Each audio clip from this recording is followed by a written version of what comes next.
সাকিব আল হাসান এমন একজন মানুষ কোন ধরনের সমালোচনা সহ্য করতে পারেন না।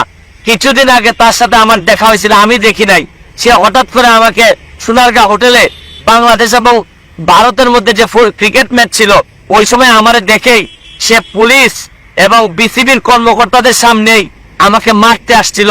আমি আপনাদেরকে একটা জিনিস বলতে চাই, শুনেন, যদি সাধারণ মানুষ যেভাবে বিচারের মুখোমুখি হয়, সাকিব আল হাসানের মতো মানুষকে যদি একটা মানুষ যদি দেশ বিক্রি করে দিত চিন্তা না করে, এই ধরনের জিনিস যদি সে করতে পারে, তাহলে তারে দিয়ে এই দেশের ভালো কিছু হইতে পারে না।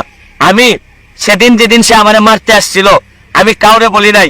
আমি মনে করছি থাকো, আল্লাহর কাছে বিচার দিছি যে এই ধরনের বাংলাদেশ ক্যাপ্টেন্সি পর্যন্ত ক্রিকেটের ক্যাপ্টেন হিসেবেও সে মনে করলাম যে এই ধরনের মানুষ যদি বেয়াদব হয় তাহলে তারপরে আর বিচার দেওয়ার জায়গা থাকে না। আমি দাবি জানাবো সরকারকে, তাকে ঠিক করেন, তাকে মানুষ বানান, আর না হইলে সে এই ধরনের কাজ করতেই থাকবে। মাননীয় সদস্য জনাব সৈয়দ সাইদুল হক হবিগঞ্জ ৪ সম্পূরক প্রশ্ন। যে সাকিব আল হাসান আমাদের একজন নামি দামি ক্রিকেটার, যার জন্য আমরা গর্ববোধ করি। উনি একটা স্বর্ণের দোকান উদ্বোধন করার জন্য চলে গেছেন দুবাইতে। তো আমরা যে কোনো সেলিব্রিটি যারাই আসে না কেন তাদেরকে কেউ দাওয়াত দিলে চাইতেই পারে। আমি সাকিব আল হাসানের কোনো দোষ এই পর্যন্ত দেখি না। কিন্তু যখন আমি জানতে পারলাম যে ডিবির পক্ষ থেকে, ডিটেকটিভ ব্রাঞ্চ বা পুলিশের পক্ষ থেকে সাকিব আল হাসানকে জানানো হয়েছিল যে আপনি যার দোকান উদ্বোধন করতে যাচ্ছেন সে একটা পুলিশ ইন্সপেক্টরের হত্যা মামলার আসামি এবং সে পলাতক অবস্থায় আছে, ইন্টারপোলের সাহায্যে আমরা তার ধরে নিয়ে আসার চেষ্টা করতেছি, আপনি তার দোকান উদ্বোধন করতে যাচ্ছেন, তারপরও সাকিব আল হাসান শুনেন নাই। আমার কাছে মনে হয়েছে যে এটা যে একটা অপরাধ উনি জানেন কিনা, যে সেলিব্রিটি হইলে কি তার কোনো অপরাধের বিচার হবে না। আপনাদেরকে একটা জিনিস বলতে চাই, সাকিব আল হাসানের যারা ফলোয়ার আছেন তাদের প্রতি বা তার ফ্যান যারা আছেন তাদের প্রতি সম্মান রেখে একটা কথা বলতে চাই যে সাকিব আল হাসানকে আপনারা জানেন যে কিছুদিন আগে আমি একটা ভিডিও করে তারা অনুরোধ করছিলাম যে জুয়ার সাথে যেন সে সম্পৃক্ত না হয়। জুয়ার সাথে সম্পৃক্ত না হওয়ার জন্য বলছিলাম যদি 3 লাখ টাকা লাগে আমি 3 লাখ টাকাও দিতে রাজি। শুনেন, সাকিব আল হাসান এমন একজন মানুষ কোন ধরনের সমালোচনা সহ্য করতে পারেন না। কিছুদিন আগে তার সাথে আমার দেখা হয়েছিল, আমি দেখি নাই। সে হঠাৎ করে আমাকে সোনারগাঁ হোটেলে বাংলাদেশ এবং ভারতের মধ্যে যে ক্রিকেট ম্যাচ ছিল ওই সময় আমার দেখেই সে পুলিশ এবং বিসিবির কর্মকর্তাদের সামনেই আমাকে মারতে আসছিল এবং আমেরিকান কিছু লোকজন এখানে ছিল যাদের সাথে দেখা করতে আমি গেছিলাম, তাদের সামনে সে সবাইকে ইগনোর করে আমারে মারতে আসছিল। আমি কিছু বলি নাই। পুলিশরা এসে আমারে বললো যে বাদ দেন ভাই, সে সেলিব্রিটি, তার কথা বললে লাভ নাই। এবং আমিও মনে করছিলাম যে এক সেলিব্রিটি মানুষ, তার যদি কিছু অপরাধ করে আমি যদি মাইরও খাই আপনাদের কার কাছে বিচার দিব, তারপরে কোনো কথা আমি বলি নাই।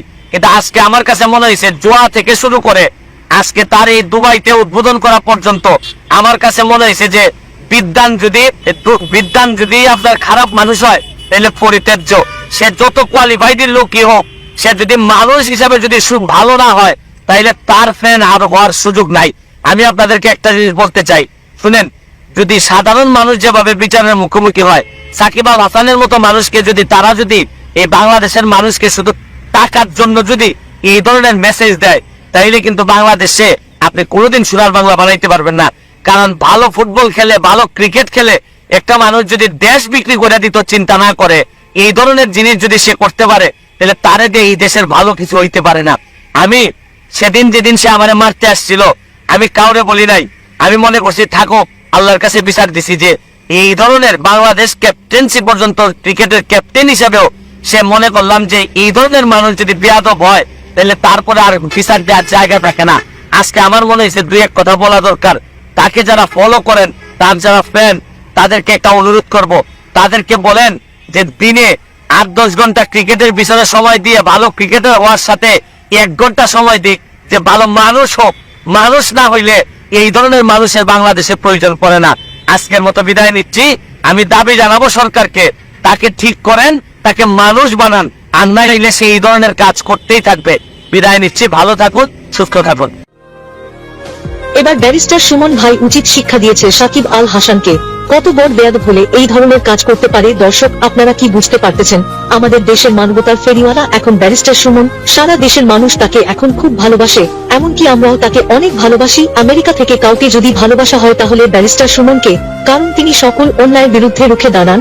যেখানেই অন্যায় দুর্নীতি সেখানেই ব্যারিস্টার সুমন ভাইয়ের সাহসী প্রতিবাদ। একজন ক্রিকেটের অধিনায়কের ব্যবহার যদি এই ধরনের হয় তাহলে দেশটা কোন পর্যায়ে আছে আপনারা বুঝতে পারতেছেন। কিন্তু তার বিরুদ্ধে কেউ কথা বলার সাহস পায় না। কিন্তু দেখুন, বাংলাদেশ একজন সাহসী বীর পুরুষের জন্ম হয়েছে, যে কিনা এসব এমপি মন্ত্রীদের কোন পাত্তাই দেন না। সকল এমপি মন্ত্রীদের চুরি দুর্নীতি তিনি সাহসিকতার সহিত ফাঁস করে দেন। তাই তো তাকে এখন বাংলার ফাটাকেষ্ট বলা হয়। তিনি আর কেউ নন, তিনি আমাদের সকলের প্রিয় ব্যারিস্টার সুমন ভাই। দর্শক, আপনারা সবাই এই ব্যারিস্টার সুমন এর জন্য দোয়া করবেন, তিনি যেন বেঁচে থাকতে পারেন, তাহলে আমাদের এই দেশটা একটা সোনার বাংলায় পরিণত হবে। আজ মাননীয় প্রধানমন্ত্রীকে ধন্যবাদ জানাচ্ছি যে তিনি একজন যোগ্য এমপি বানিয়েছেন। ভিডিওটি বেশি বেশি শেয়ার করে সকলকে দেখার সুযোগ করে দিন। আর আপনি চ্যানেলে নতুন হয়ে থাকলে এখনই সাবস্ক্রাইব করে রাখুন সত্য তথ্য পেতে।